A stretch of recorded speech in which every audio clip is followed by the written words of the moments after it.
Salam sejahtera Malaysia. Selamat pagi tuan-tuan dan puan-puan yang dihormati sekalian. Kali ini giliran Syed Saddiq pula. Syed Saddiq pula terkantoi kali ini.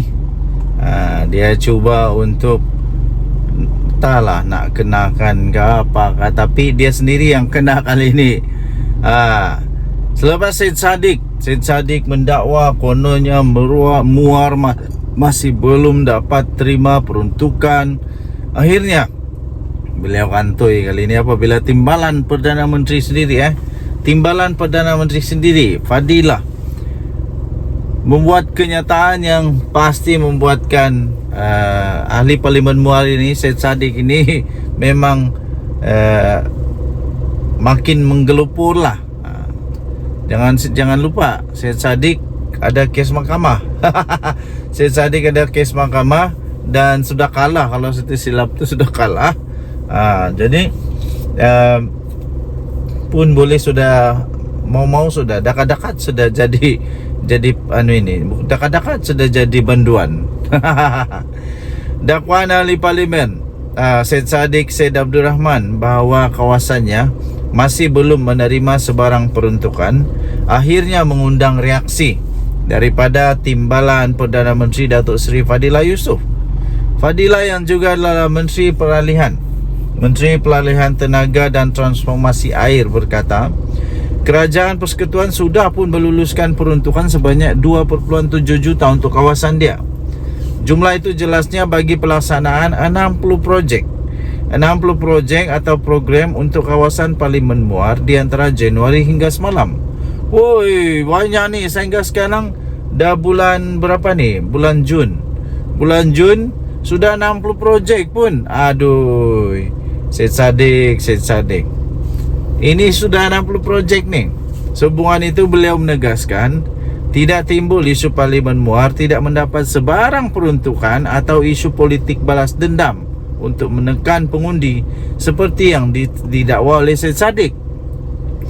Peruntukan sebanyak 2.7 juta bagi pelaksanaan meliputi 60 projek atau program itu termasuklah 9 projek naik taraf dan baik pulih masjid dengan kos sebanyak 741,000 serta 18 projek mesra rakyat dengan kos sebanyak RM800,000. Justru dengan dana sebanyak itu ia cukup membuktikan kerajaan perpaduan tidak pernah pun mengabaikan penduduk di mana-mana kawasan parlimen, termasuklah di Parlimen Muar. Jelasnya dalam kenyataan hari ini. Semalam Syed Saddiq dilapor media mendakwa kononnya kawasannya itu masih belum lagi menerima sebarang peruntukan walaupun sudah 8 bulan perkara itu dibincangkan. Bekas Ketua Angkatan Bunda Bersatu itu berkata semua prasyarat yang ditetapkan kerajaan sudah pun dipatuhi tanpa membuang masa kerana memikirkan kepentingan rakyat di kawasannya. Syed Saddiq juga mendakwa beliau memaklumkan bahawa turut menghantar 3 surat. Syed Saddiq kena betul lah kali ini. Syed Saddiq ni tidak buat kerja ke apa? Tidak buat kerja ke apa sampai dia tidak tahu ini. Dia tidak tahu peruntukan sudah masuk, peruntukan sudah membiayai 60 projek tahu. Jadi Syed Saddiq, jangan pula Syed Saddiq tiba-tiba terfitnah kerajaan pula. Nanti bertambah-tambah masalahnya lagi. Sudahlah kena penjara, sudah nanti bertambah lagi. Kena saman fitnah lagi teruk. Okey, jadi di samping itu Fadilah juga turun memaklumkan sebanyak 30.39 juta peruntukan sudah diluluskan di bawah program projek pembangunan Kerajaan Persekutuan Rolling Plan tahun 2024 Rancangan Malaysia ke-12 bagi kawasan Parlimen Muar. Jadi Syed Saddiq lebih baik diam-diam bersedia saja untuk masuk penjara daripada duk bising perkara yang tak betul. Ini sudah dibuktikan sendiri oleh Timbalan Perdana Menteri. Dan tadi Suara Rakyat bergema di channel ini. Jangan lupa tekan butang subscribe, like dan share. Bye bye.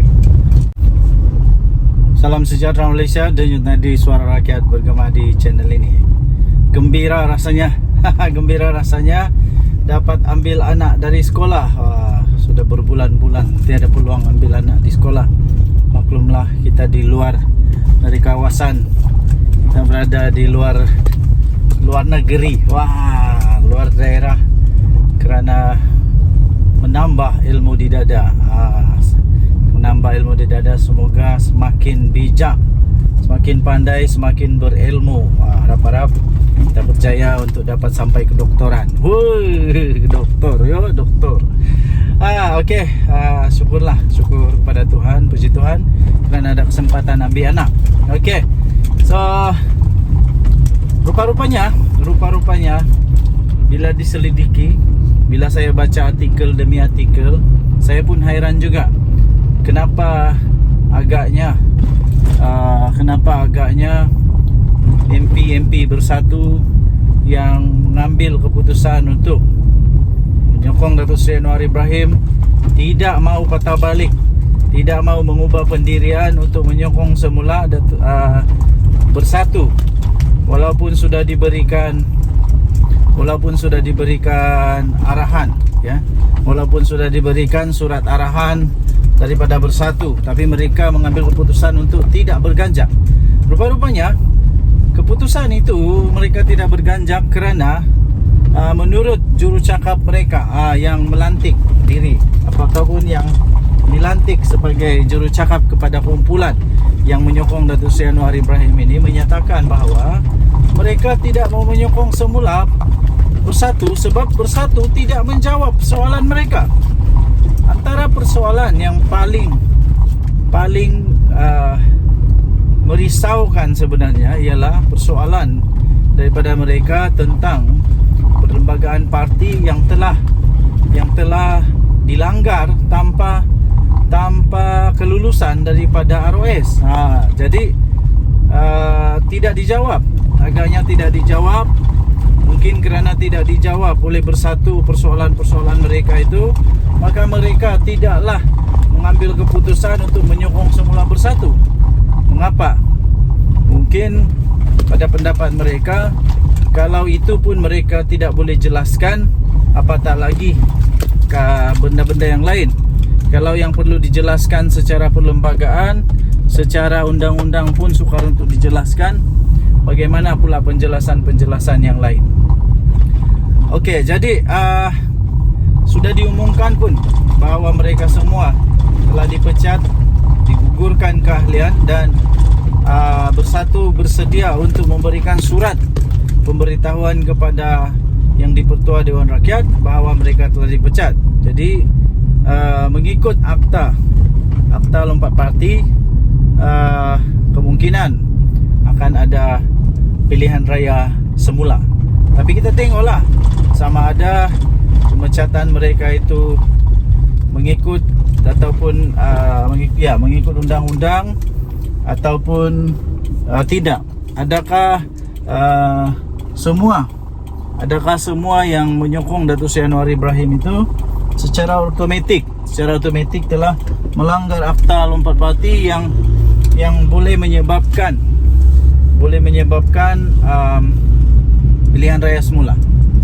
Dan kalau ada pilihan raya semula, yakin sangatkah bersatu untuk menang di tempat itu? Ingat, ada di antara mereka ini yang menang hanya sedikit saja dia punya majority. Sedikit saja majority. Mungkin ceritanya tidak sama selepas ini. Adakah boleh menang lagi? Jadi rupa-rupanya inilah penyebab kumpulan ini tidak mau menyokong semula bersatu, sebab persoalan mereka masih tidak dijawab oleh pihak kepimpinan daripada bersatu. Tidak tahu kenapa tidak dijawab. Pada saya senang saja, kalau betul benda tu betul, tak salah, jawab je lah. Tapi mungkin adalah alasan-alasan mereka kenapa mereka tidak menjawab persoalan daripada mereka yang sudah dipecat ini. Dengan Nadi, suara rakyat bergema di channel ini. Jangan lupa tekan butang subscribe, like dan share. Malaysia kita punya, cintai Malaysia aku, kita jaga kita. Kita jumpa lagi, bye bye.